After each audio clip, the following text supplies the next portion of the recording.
Former Auburn football star loves the future of this defensive line and defense overall.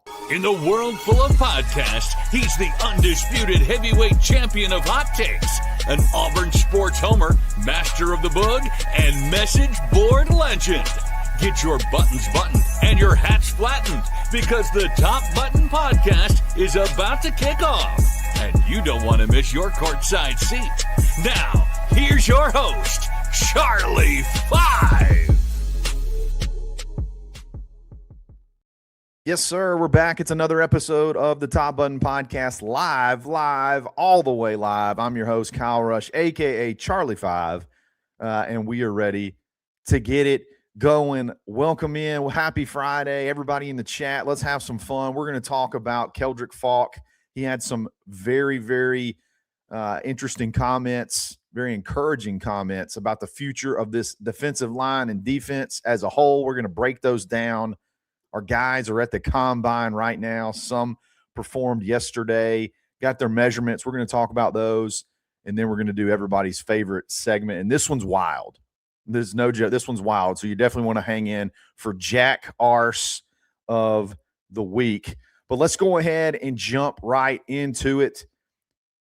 There was a really telling quote this week, yesterday, from Keldrick Faulk at the NFL Combine, and it wasn't about himself. He was asked a lot of questions about himself, and we're going to talk about those in segment 2.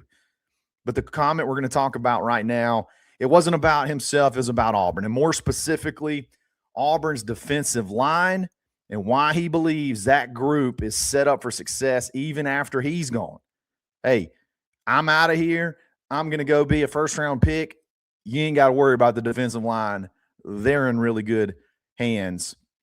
And when a NFL first-round prospect starts talking about foundation, personality, and culture, that's worth paying attention to.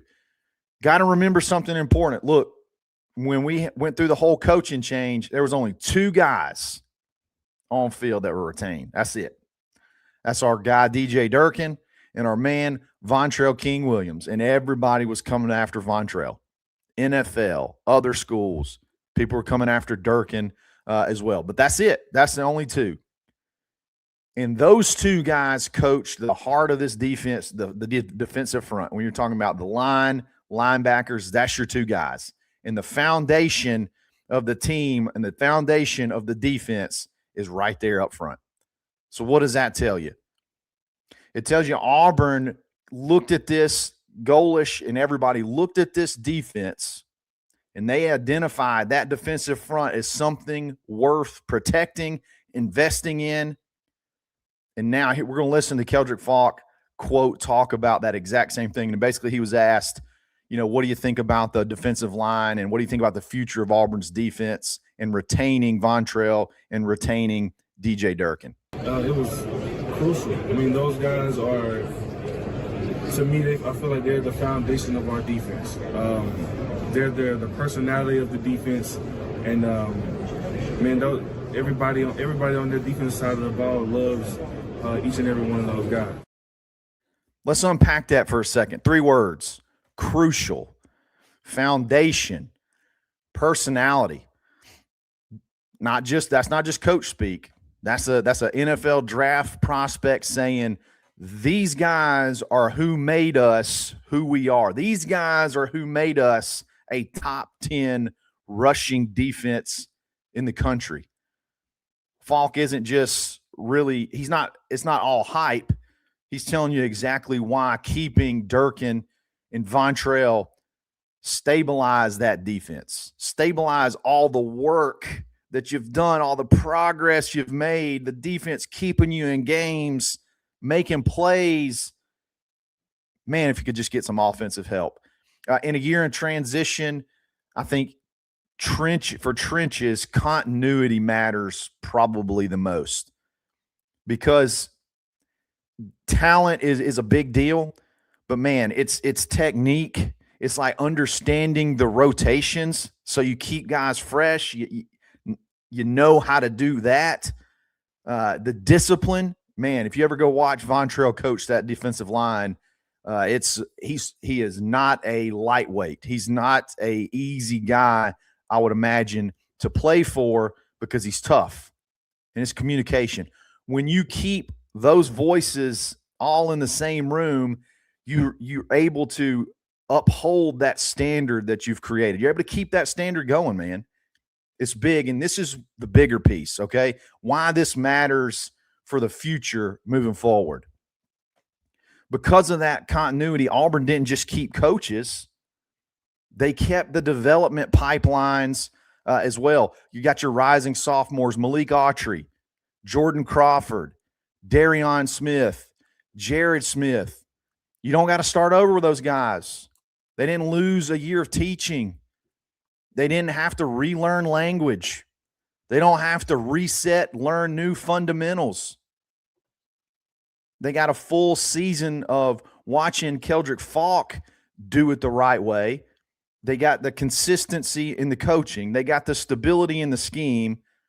To me, that's how this defensive line that you've invested so much in takes a huge step forward next year.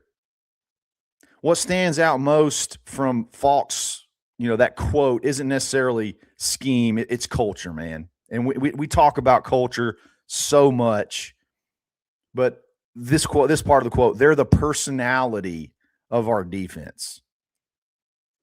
That what I just talked about, Vontrell, the way that he coaches, man, they take on his personality. Coaches set the tone. Coaches set the physicality. Coaches set the accountability.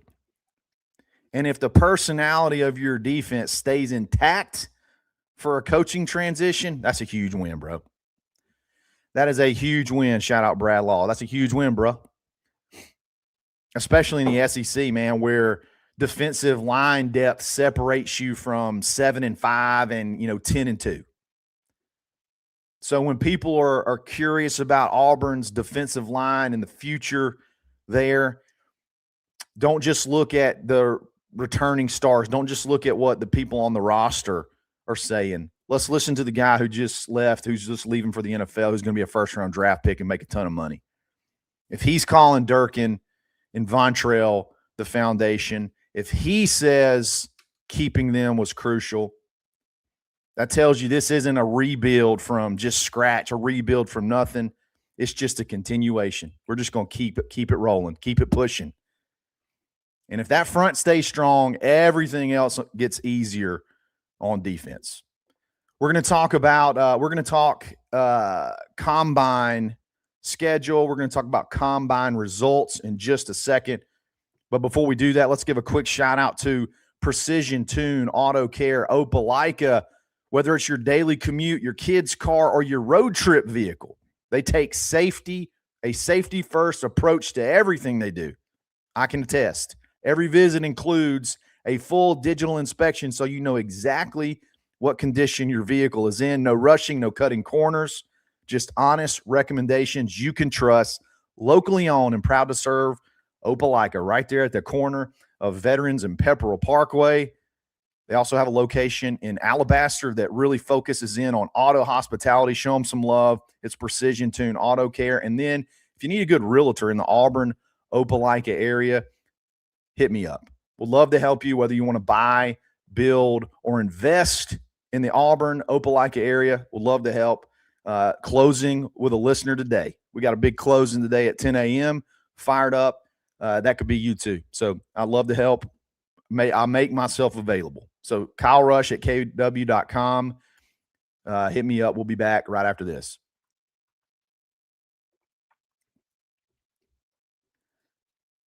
All right, let's talk combine. The NFL combine is going on right now. Obviously, we just talked about Keldrick Falk, a lot of interviews. In the schedule, as it impacts Auburn, is the defensive line and linebackers. Obviously, Auburn's got 3 defensive line prospects there right now. They competed in their on-field drills yesterday. They do bench press today. And then we got offensive linemen as well, Connor Liu, Jeremiah Wright, and, oh, man, I can't believe I'm forgetting his name. Y'all know who it is. Transfer from Tulsa. Gosh, that sucks. Anyway, that they do their on-field workout on Sunday and bench press on Monday. So let's talk about the three guys that have already checked in and competed. Right off the top, you got Keldrick Falk, checked in at 6'6", 276. Arm length. There's a lot of talk about arm length. Apparently, Ruben Bain has T-Rex arms. I think that's hilarious. That's a big story out of the combine. But anyway, 6'6", 276, 34 and 3/8 inch arm length. He only competed in 2 events yesterday, which was a little shocking. I thought he would want to run a 40 because I think one of the questions was, about burst, and things like that. But vertical jump was 35 inches, which put him in the top half of defensive line / edge guys. Broad jump was 9 feet, 9 inches, same thing. And then obviously he did a lot of the drills, which the drills don't necessarily – there's not really any stats or metrics attached to them. They're just looking at bend. They're looking at flexibility, all that good stuff. He was asked a lot of questions about production. He was asked a lot of questions about Dylan Wade. Yes. Thank you, chat. He was asked a lot of questions about production. Hey, how can you explain your lack of production? He's like, look, guys, I played 3 positions across the defensive line, and 2 of those positions weren't really stat producing positions. And that's so true because he was such a leader and such a foundation of this defensive line that they needed him in multiple spots. Couldn't just hone in to one. Had to have him everywhere across that defensive line. So, whether that's an Auburn issue or whatever, we really haven't seen him showcased 100% as a pass rusher. So I'm anxious to see how that works at the next level, or who picks him up and how he fits in that defense. And then I'm curious to see what he looks like as a pass rusher in the NFL. I think he's going to be good. It felt like there were times when he was in a true pass rush situation and he was set up to rush the passer. He could get there, man. He could he could create pressure. He could create hurries.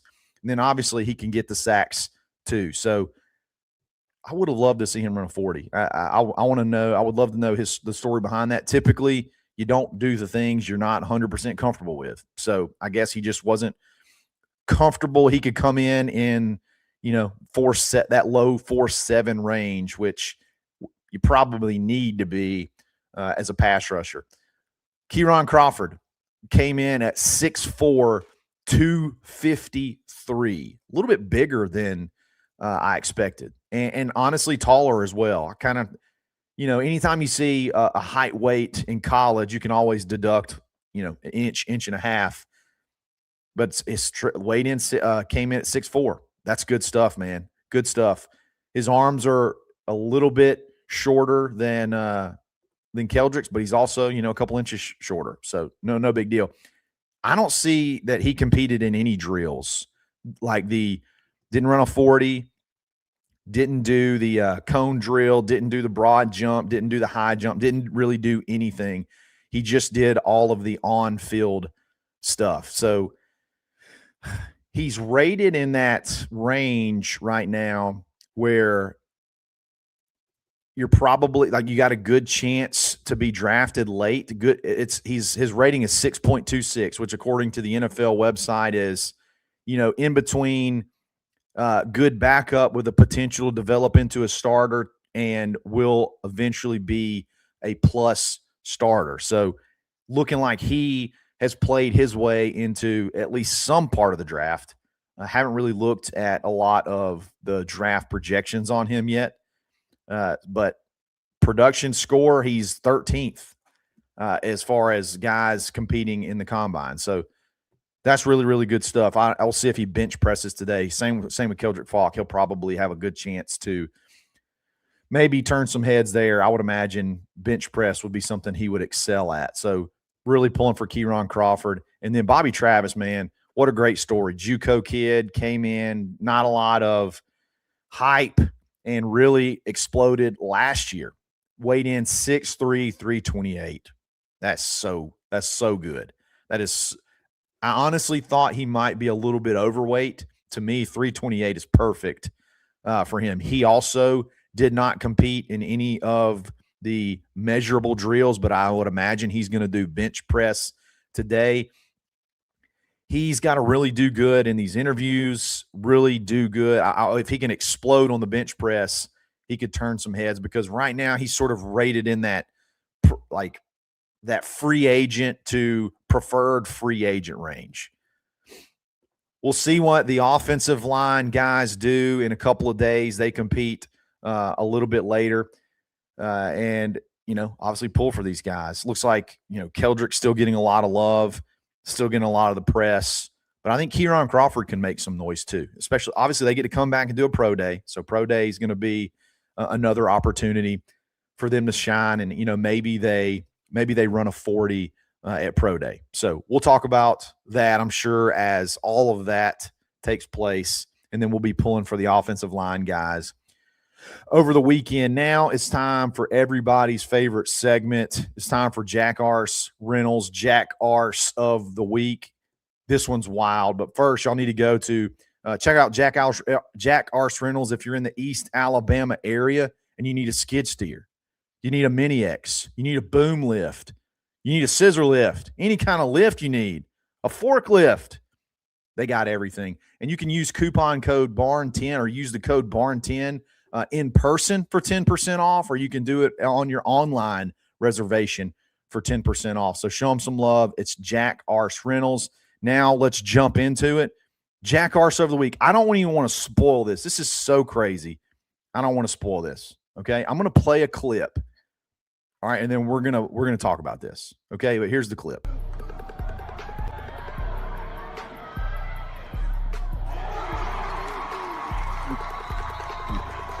High school highlight film.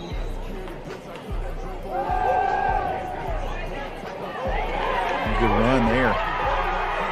Good open field speed right there, man. Good job. Keep it pushing. Okay, we got a quarterback run, man. Good move right there. Good explosion. Good burst. Touchdown.